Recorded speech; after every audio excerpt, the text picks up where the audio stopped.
Un mot sur les calomnies. C'est très facile de calomnier des chrétiens.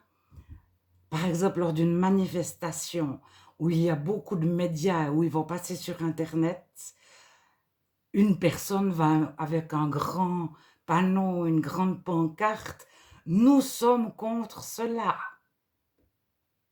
Et il arrive au milieu, la foule, tout le monde est aux prières ou est concentré sur Dieu et ils se font dans la masse.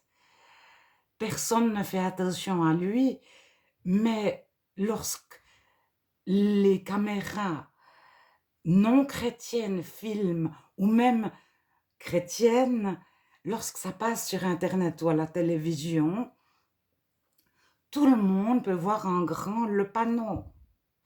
Et ils pensent que les 3000 personnes réunies ou les 30 personnes ou les 100 000 personnes sont d'accord avec le panneau. Mais il y a peut-être que celui qui le porte qui est d'accord avec son panneau. Il n'est pas là en tant que chrétien. Il est là pour calomnier, c'est-à-dire faire croire à un mensonge que toutes ces personnes sont d'accord avec le slogan je suis pour, je suis contre, etc. Alors, ça peut se faire sur Internet, euh, dans un site chrétien, très chrétien, vraiment qui a l'air extraordinairement chrétien. On dit, nous, on est les évangéliques en tel, et puis on est contre ça, contre ça, contre ça, contre ça.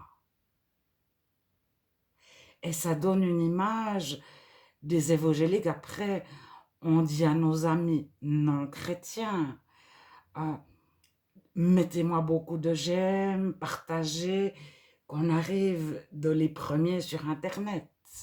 Et le non-chrétien, lorsqu'il ouvre Internet, il voit en grand, nous sommes des chrétiens de telle dénomination, nous sommes contre ça, contre ça, contre ça.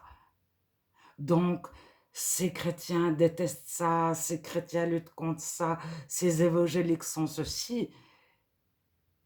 Et les non-chrétiens sont persuadés que c'est le reflet de la vraie réalité de tous les chrétiens de la dite dénomination.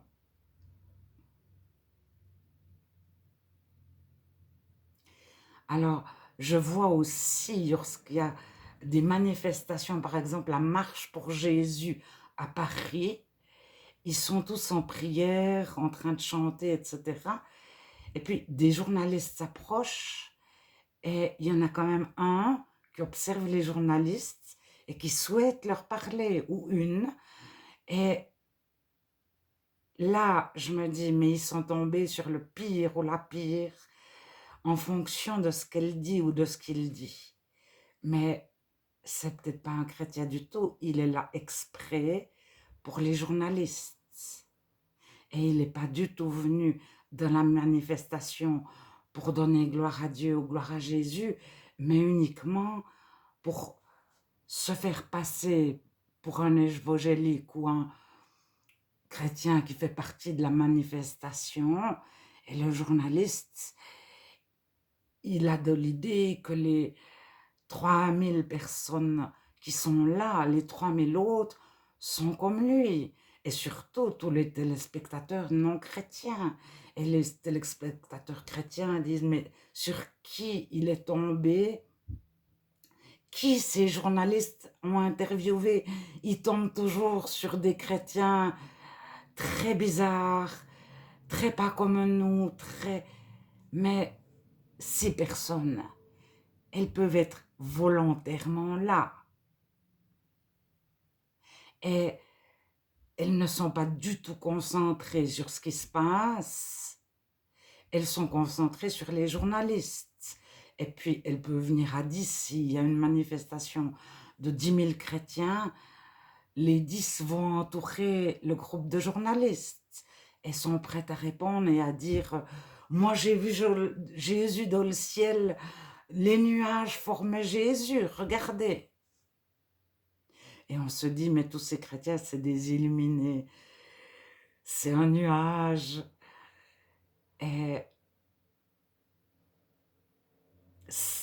il faut penser que Jésus nous a dit que nous serons calomniés. Jésus a été traité de diable, de Belzébuth, de démon. Et les premiers chrétiens, on a pensé qu'ils étaient fous ou qu'ils étaient ivres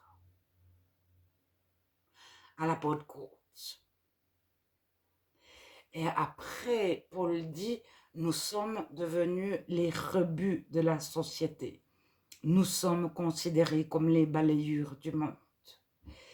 Et soyez heureux d'être calomniés parce que, eh ben, au début de notre conversion, on se dit, oh là là, comment esquiver les calomnies? Comment je vais prouver le contraire? Et est-ce que c'est ce que Dieu nous demande?